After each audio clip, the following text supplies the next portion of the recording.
Fala galerinha ligada aqui no nosso quadro Reset Teatral. Esse é o episódio 1 de uma sequência de 3 episódios. E quem vai estar participando hoje aqui com a gente é o ator, diretor e produtor Gilberto Luiz. Ele trabalha com cinema e teatro na Baixada Fluminense há bastante tempo. E ele vai estar respondendo aí as perguntinhas dos nossos slides do Reset Teatral. Com vocês, Gilberto Luiz. Olá, Ana Paula, tudo bem? Estou aqui para responder as suas perguntas aí, que você mandou para a gente aí, para a gente estar falando um pouco sobre a questão do teatro, da minha carreira. Meu nome é Gilberto Luiz e eu trabalho há bastante tempo aí já na área de teatro, produção, cinema e tudo mais. Vamos começar as perguntas.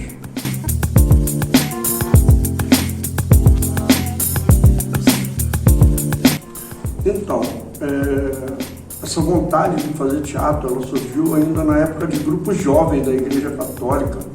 Eu fazia parte do grupo jovem da Igreja Católica e sempre tinha apresentação, sempre tinha alguma coisa e eu gostava. Só que na época eu era muito tímido e comecei a tentar fazer alguma coisa, mas não deu.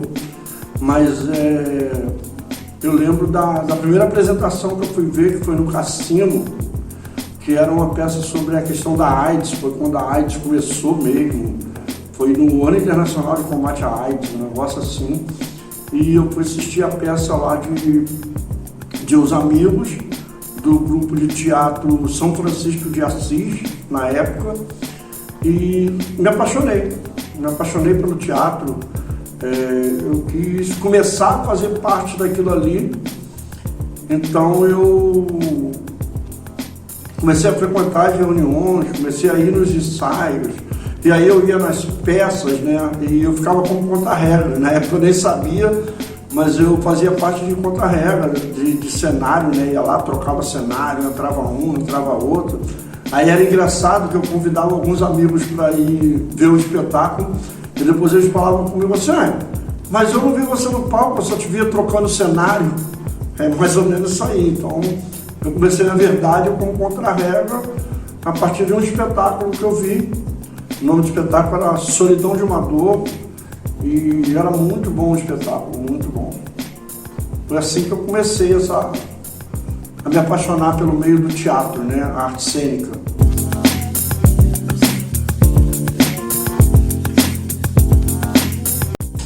É engraçado essa história do carro. Eu tinha um Passat branco, 3 portas. Para quem conhece o Passat aí, é bem legal. E em 1998, a gente foi fazer a Paixão e Morte. Na época eu ainda era do grupo jovem da Igreja Católica. E a gente resolveu fazer a Paixão e Morte, porque ela já tinha acontecido em Paracambi em 95, 96, 97. E aí em 97 eu participei. E em 98 eu já estava fazendo teatro há um bom tempo, eu comecei teatro em 92, montei minha companhia em 93, então eu já estava há um bom tempo e foi quando eu resolvi me profissionalizar. Em 98 eu tinha esse Passat, eu vendi o carro para produzir a Paixão e Morte, assim, meio loucura, né? Mas eu sabia que se eu produzisse um bom trabalho, seria um divisor de água na minha carreira, né? É lógico que tinha o intuito de evangelizar a Paixão e Morte, mas eu sabia que se eu fizesse um bom trabalho, a gente iria mudar um pouco a história do Teatro Paracambi. E as pessoas iriam olhar com mais carinho, tanto para o Teatro Paracambi, principalmente para a minha carreira. E graças a Deus foi isso que aconteceu. Eu vendi um carro, a gente produziu o espetáculo. Eu me lembro que nesse espetáculo estava o prefeito, que era o Rogério, o vice, que era o Durval, e terminou o espetáculo. Aí eles foram no camarim, falaram com a gente, cumprimentou todo mundo, né? Aquele vucu-vucu do camarim que vocês sabem, o pessoal de cueca, o pessoal andando para um lado para o outro, vendo roupa, e eles foram lá falar com a gente lá, foi bem legal. E a partir dali mudou a trajetória, tanto minha, né, dentro da minha carreira quanto ator, quanto produtor, principalmente como produtor e diretor, mas também mudou a trajetória do teatro em Paracambi, né? a gente conseguiu criar uma coisa chamada vontade política. A gente conseguiu pegar o meio público e colocar vontade política, tanto que a partir do ano seguinte, o espetáculo passou a ser patrocinado pela prefeitura. A gente não precisou mais ficar colocando a mão no bolso para poder produzir o espetáculo. Isso foi em 99, a primeira vez que o espetáculo foi patrocinado, e nós estamos hoje em 2021. E até hoje o espetáculo ainda é patrocinado pela prefeitura, ou seja, foi uma conquista de mais de 20 anos aí que a gente teve nessa maluquice de vender um carro para produzir um espetáculo. Mas valeu a pena. Não façam isso, é maluquice, eu estou falando. Já vendi 2 carros para fazer maluquice. Um para poder fazer o meu primeiro espetáculo e o outro eu vendi um Gol que eu tinha para poder comprar equipamento para fazer cinema.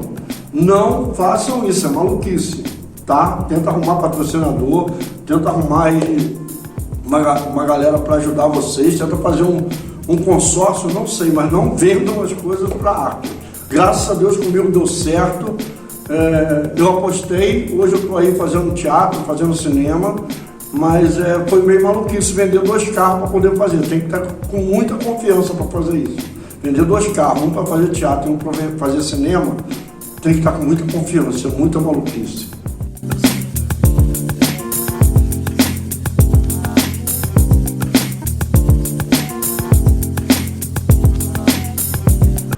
Então, na verdade, assim, a gente que vive da arte, a gente acaba passando por altos e baixos, né? Lógico que essa pandemia, eu acho que ninguém que vive da arte viveu um momento tão difícil quanto esse. A gente está tendo que se reinventar, a gente está tendo que criar novos mecanismos de ações dentro da arte, né? Está tendo que aprender coisas novas. O que eu não acho ruim, eu acho ruim a pandemia, lógico, eu não queria que isso acontecesse nunca, mas acho que para o artista se reinventar, isso também dá uma injeção de ânimo, né? Ele sair da zona de conforto e ter que fazer alguma coisa maior, né? Ter que ampliar seus horizontes. Mas acho que eu nunca passei por um momento tão difícil dentro da minha carreira, não. Desde 93, vamos contar aí bastante tempo. Mas assim, já tive muito momento que eu pensei em desistir. Né? Aqueles momentos que você não consegue produzir nada, você não consegue fazer nada, você não ganha o seu dinheiro, o seu pão de cada dia. E eu pensei várias vezes em desistir também.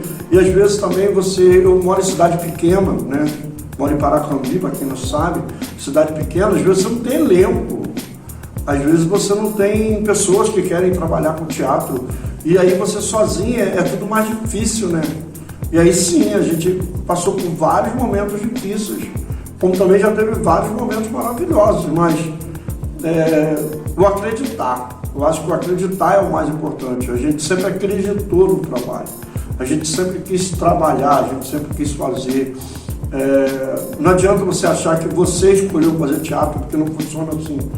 O teatro é uma coisa mágica, você tem que viver teatro, você não faz no teatro, você vive, né? Então, independente desses momentos difíceis que a gente já passou, que dá vontade de desistir, de ter um elenco, o elenco não funcionar, você tem que zerar tudo, começar de novo, o que mais pesa, eu acho que é o fato de você ser apaixonado pela sua profissão. Você não conseguir identificar mais o que é você e o que é a sua paixão, o que é o teatro, né? Como diz um amigo meu, Vic Leon, o teatro é um amante egoísta. Ou você se dedica a ele, você faz, a qualquer carreira artística é assim. Ou você vive ela 100%, ou é muito difícil de ir para frente. É muito difícil.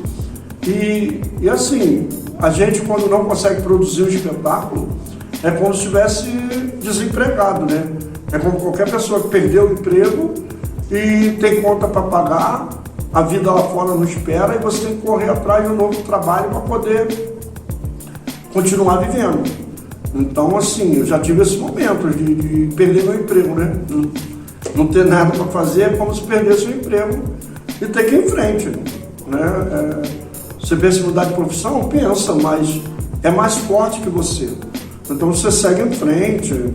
Eu não sei especificar, eu acho que talvez seja um momento que eu tive que sair de Paracambi, as portas se fecharam aqui para mim, né? Eu acho que esse foi o momento mais difícil, 1995, não, desculpa, 2005, as portas se fecharam totalmente para mim e eu tive que ir embora. Aí eu botei minha sacolinha embaixo do braço, meus pensamentos na cabeça e fui trabalhar em Nova Iguaçu. Trabalhei no projeto lá por um ano, junto com Alexandre Gomes, no Projeto Fama, a galera deve conhecer aí. A gente trabalhou junto lá um ano. E depois também eu resolvi que queria fazer outras coisas, queria buscar meu espaço e tal. Aí fui montar meu espaço, fiquei lá até 2008, 2009. Aí voltei para cá de novo, para Paracambi, para poder fazer esse projeto do teatro aqui. Teatro na escola, curso de teatro e tudo mais. Que hoje funciona aí há mais de 14 anos.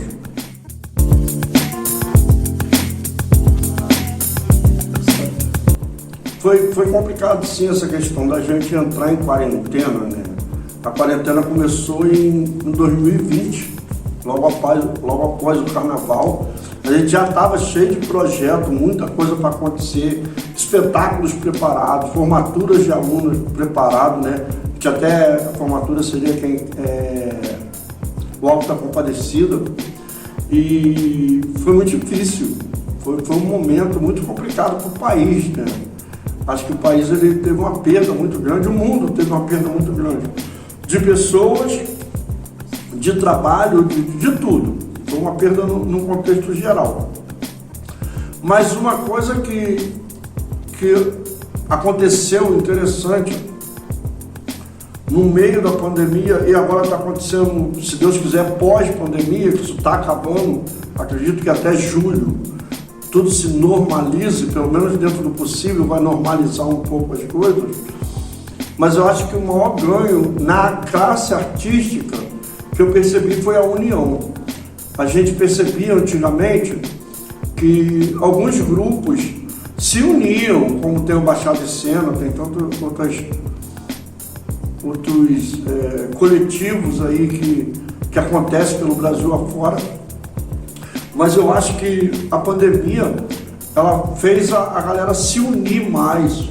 Você viu muita live de uma galera de um local falando com a outra, buscando informação, buscando experiência. Dentro da internet teve muita troca também, surgiu novos grupos de debate, de conversa, novas possibilidades. É interessante agora a gente conseguir manter isso, né? Não ser só um momento dentro da cultura nacional, né? Que seja permanente. A gente tem que perder um pouco e a gente encontra essa resistência na competição. Até me falaram uma vez por que eu não participo de festivais e tal. Até já pensei em participar em alguns festivais e por aí afora, produzir algum espetáculo específico para participar de festival. Mas eu acho que o lance do festival é que tem muita concorrência. Isso me assusta um pouco, porque cria uma certa rivalidade. E eu acho que a cultura, para amadurecer, ela não pode ter rivalidade, ela não pode ter, ele veio se apresentar na minha cidade, o fulano está vindo aqui e não falou comigo. Eu acho que não é assim que funciona. Eu acho que sim, eu acho que se eu chego num lugar e tem um grupo de teatro num lugar, eu vou lá, vou conversar, não para pedir licença para se apresentar ali, mas eu acho de ir lá e trocar uma ideia, falar como é que vocês fazem divulgação, como é que vocês trazem o público, como é que a gente pode fechar uma parceria. Eu acho que isso é que tem que acontecer, e tem acontecido agora nesse momento na internet. Os grupos têm conversado mais, têm fechado mais parceria.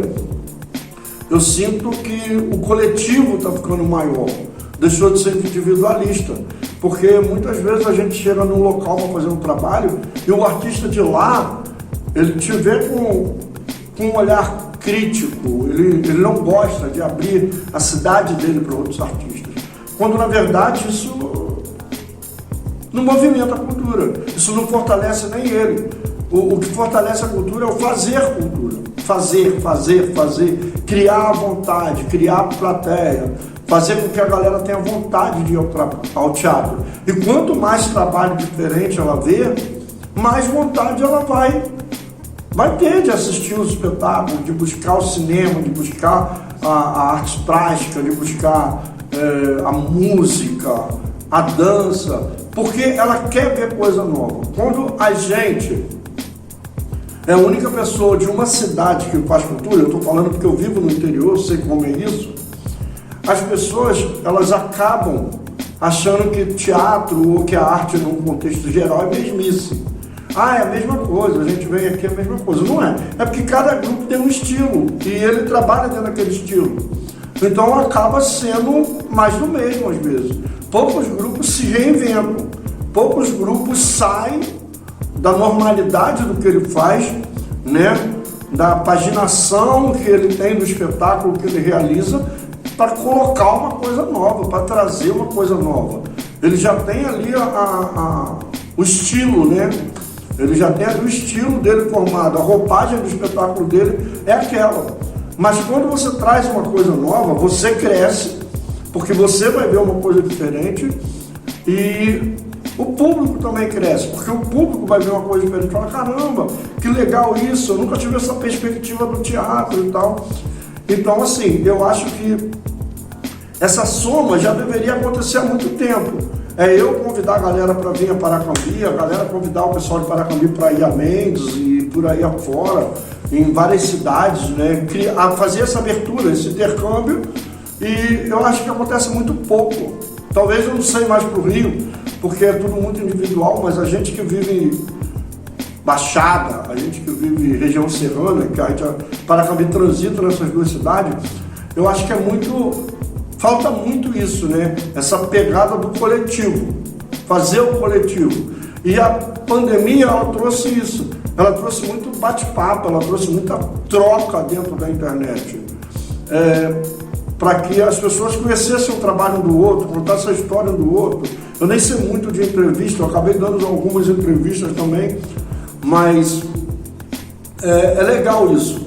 Agora, vai ser melhor se a gente sair da internet quando acabar a pandemia e trazer isso fisicamente, ser palpável, entendeu? Eu sair daqui e ir numa reunião de coletivos em Nova Iguaçu, a galera sair da Baixada e ir numa reunião de coletivo na região serrana, na metropolitana, no centro do Rio e vice-versa, né? Essa troca, eu abrir espaço para as pessoas virem para Paracambi e a galera de outros locais abrir espaço para outras pessoas irem lá. A gente não fechar a arte com a gente, e sim abrir espaço. Eu acho que essa foi a maior conquista nesse momento, né? Foi reinventar, e eu espero que isso saia da internet, né?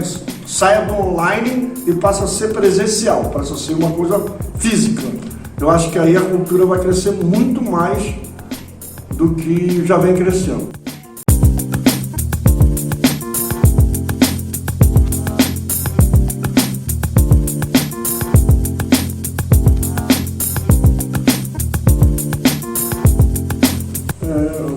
Então, essa pergunta ela é um pouquinho até complicada da gente responder, porque a gente viveu num país um momento fantástico de editais, né? Foram vários editais, pontos de cultura, pontões de cultura, inclusive a Ciafaces tem um ponto de cultura de 2014 que ainda não conseguiu receber.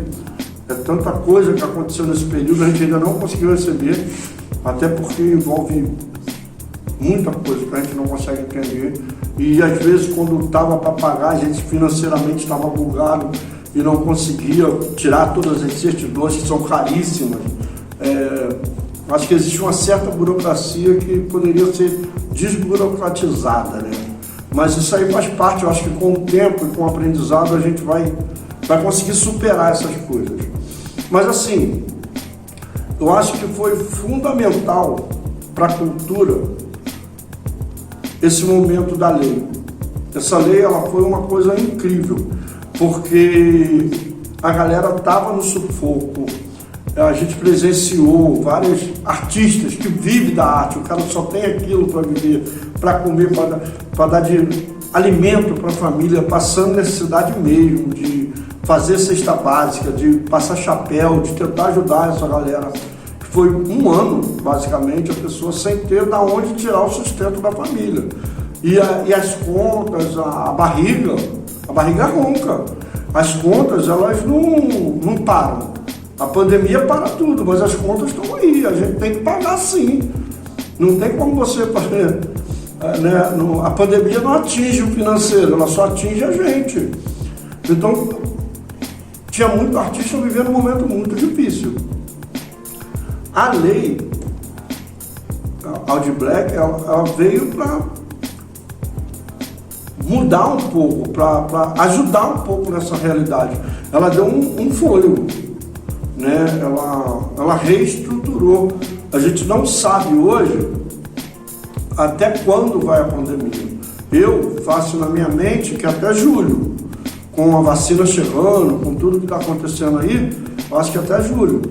Mas se não acontecer isso, eu acho que a lei, ela precisa ser ampliada, ela precisa ter uma segunda parte, que ela não seja tão forte, né? Que ela não venha com financeiro tão alto, porque foi um investimento alto, foi um investimento muito interessante para a cultura, mas que ela venha para ajudar a manter mais um pouco essa galera.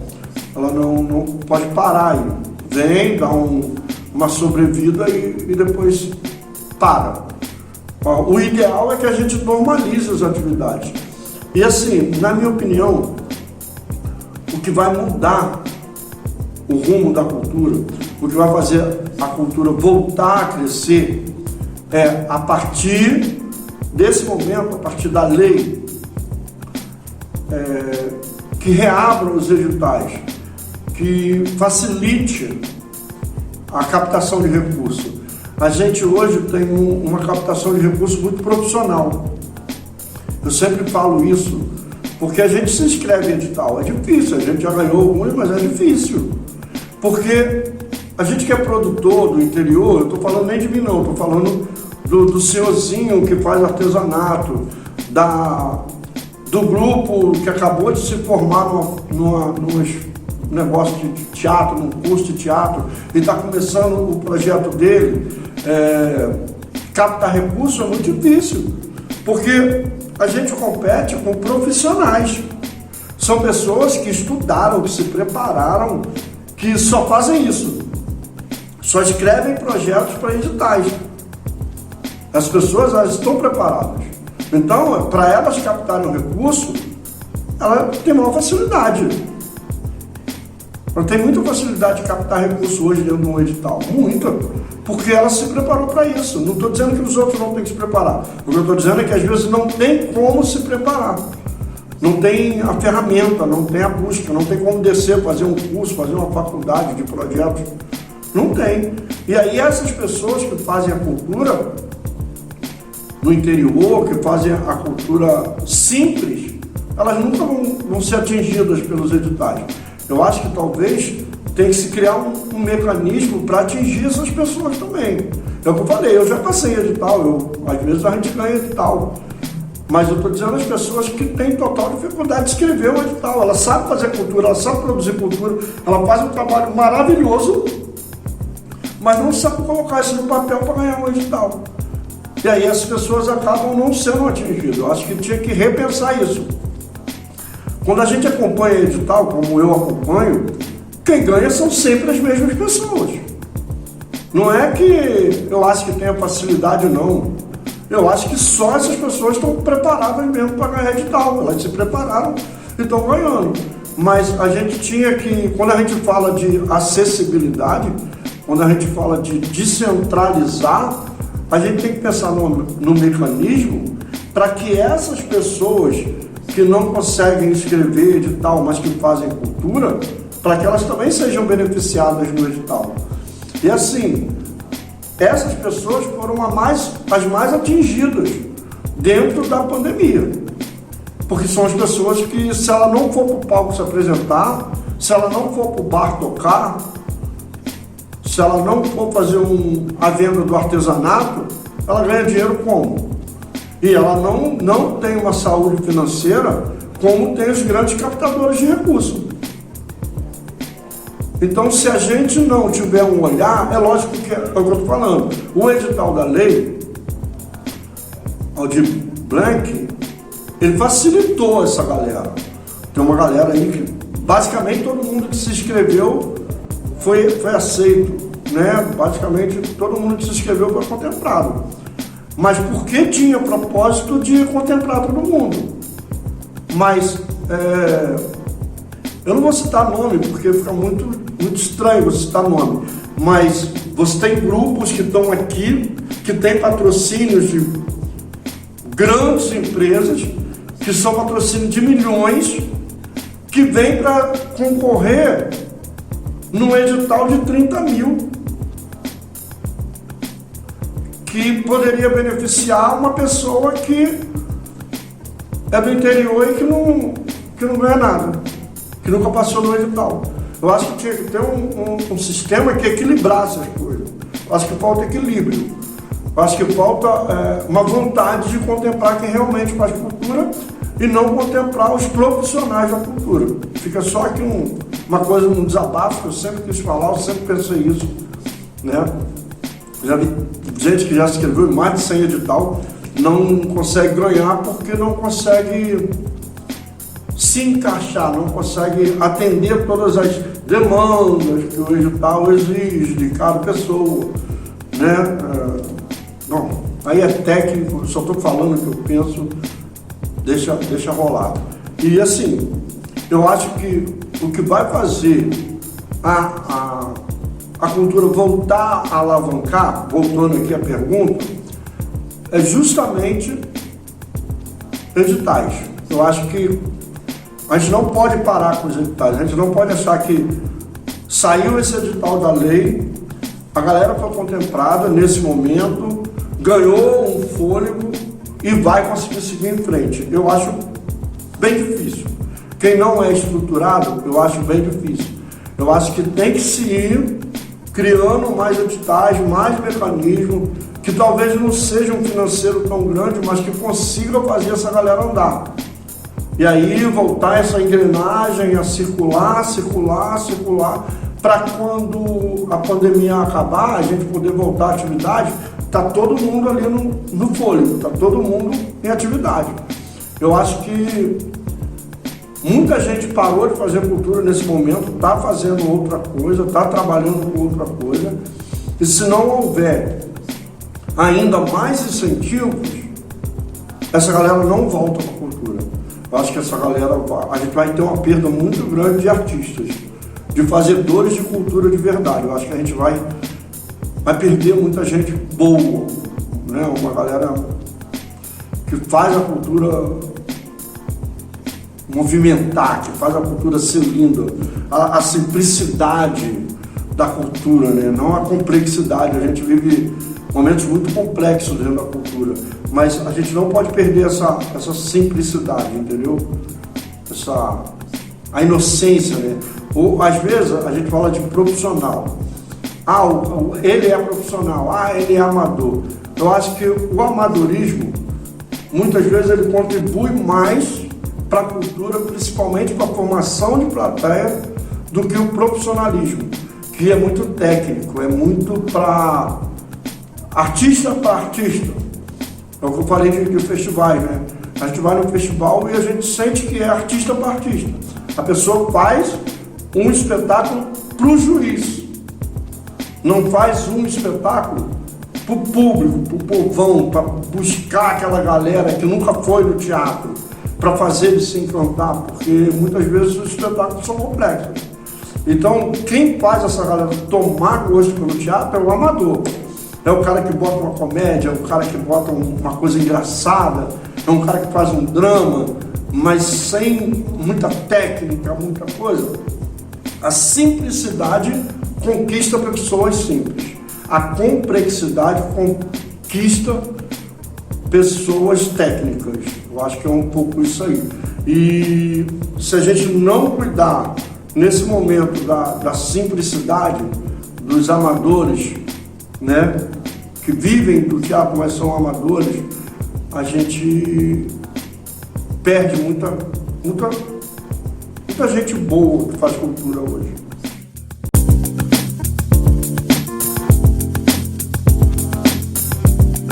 Ah, que pena, eu falo pra caramba, né? Mas é porque assim, eu sou apaixonado pela arte, então eu acabo falando mesmo. Bom, deixar um recado pra galera, quase que acreditar, é o que eu falei. Tudo que eu conquistei dentro da arte cênica, porque eu trabalho basicamente com arte cênica, durante o período até trabalhei com artes plásticas e tal, mas tudo que eu conquistei dentro do cinema, do teatro, né, da TV, tudo que eu fiz até hoje, eu acreditei 100% em mim e 100% queria dar certo. Nenhum momento eu duvidei, né, da minha capacidade, da minha vontade, do que eu queria. Eu acho que o grande barato de você seguir em frente em qualquer profissão, não estou falando de arte não, eu estou falando de qualquer profissão, qualquer coisa que você vai fazer na vida, que você vai estudar, que você vai viajar, qualquer coisa que você vai fazer na vida, eu acho que tem 3 pontos fundamentais. O primeiro, se preparar para aquilo, porque não adianta achar que é só ir lá e fazer, não é assim que funciona. Você tem que se preparar, você tem que se dedicar e você tem que estudar muito. Principalmente nas artes cênicas, você tem que estudar muito. A segunda é ver como fazer. A gente não pode sair fazendo a supetão, a gente tem que analisar tudo que a gente vai fazer na vida. Tudo tem que ser analisado, pensado, imaginado, ver todas as possibilidades. Eu até brinco com o pessoal que trabalha comigo e falo assim, galera, eu tenho tanta certeza que vai dar certo, que eu fico pensando nas poucas coisas que pode dar errado. Eu acho que é um pouco disso. Quando você vai fazer alguma coisa, você tem que pensar também no que pode não funcionar. Ah, mas por quê? Porque se você vê coisas que podem não funcionar, você vai ter um plano B. Então, você vai fazer acontecer de qualquer forma. Então é assim, é o que eu falei, é você estudar, é você pensar em como você vai fazer aquilo. Qualquer coisa na sua vida tem que ser pensada, analisada. Você não pode fazer de supetão, porque dificilmente vai funcionar. Ou se funcionar, não vai funcionar com a excelência que poderia. E a terceira e principal coisa é acreditar. Acreditar mesmo. Você acreditar em você. Eu lembro que eu trabalhava, eu sou formado em torneiro mecânico e trabalhei durante muito tempo como tecelão e porta-mestre em fábrica de tecido. Minha região aqui tem muita fábrica de tecido. E eu lembro que quando eu falei que eu ia sair do emprego para ser ator, todo mundo falou que eu era maluco. Quem? Você vai largar seu emprego para ser ator? Meu pai queria me mandar embora de casa, nunca aceitou. Eu falei, não, eu vou. Eu escolhi isso para minha vida, eu vou ser ator, vou ser profissional da arte, vou largar meu emprego sim. Mais uma maluquice que eu fiz. Não aconselho muito a fazer isso não. Mas porque eu acreditava? Eu sabia que iria dar certo. Então eu acho que você acreditar em você é fundamental. Porque se você acredita em você e você passa por momentos difíceis, você não vai desistir. E tem uma coisa que eu falo sempre na aula de básico, quando eu dou aula de básico, eu falo para as pessoas, só tem uma pessoa que pode impedir você de realizar o seu sonho. É você mesmo. Ninguém tem esse poder. Ninguém. Nem sua família, nem seus amigos, ninguém. Se você quer alguma coisa para a sua vida e você vai buscar aquilo, ninguém tem o poder de te atrapalhar. Ninguém tem como impedir você de ser feliz, de buscar os seus sonhos. Então, se você acreditar em você, se você se preparar para isso e se você souber como fazer as coisas, tudo vai dar certo. No mais, galera, obrigado aí pela atenção de você que está assistindo o vídeo. Agradecer aí Ana Paula pelo convite de estar aqui participando. Eu falei bastante, espero que ajude alguma coisa aí para vocês. Parabenizar também a galera aí da Secretaria pelo edital da lei. Eu acho que foi fundamental nesse momento que o edital viesse, que o edital atingisse os artistas da forma que atingiu, em sua maioria, né? A gente acompanhou, porque a gente se inscreveu também no edital. Eu acho que é fundamental aí esse momento que a cultura está passando. Esse edital para dar um sobressalto e tem perspectiva também que mais editais venham, que o país volte a fervilhar editais de cultura, igual era antigamente. No mais, convidar a galera aí para lá no nosso canal, no YouTube, tem vários filmes lá, se quiser conhecer um pouco do nosso trabalho na área cinematográfica. Se quiser ver também alguns trabalhos de teatro, a gente tem lá, Cia Face Produções no YouTube, e tem nossas redes sociais. A gente acaba não mexendo muito em rede social, mas tem lá nossa página, tem tudo, tem muita informação legal para vocês. Valeu, galera, beijo no coração de todo mundo e até a próxima.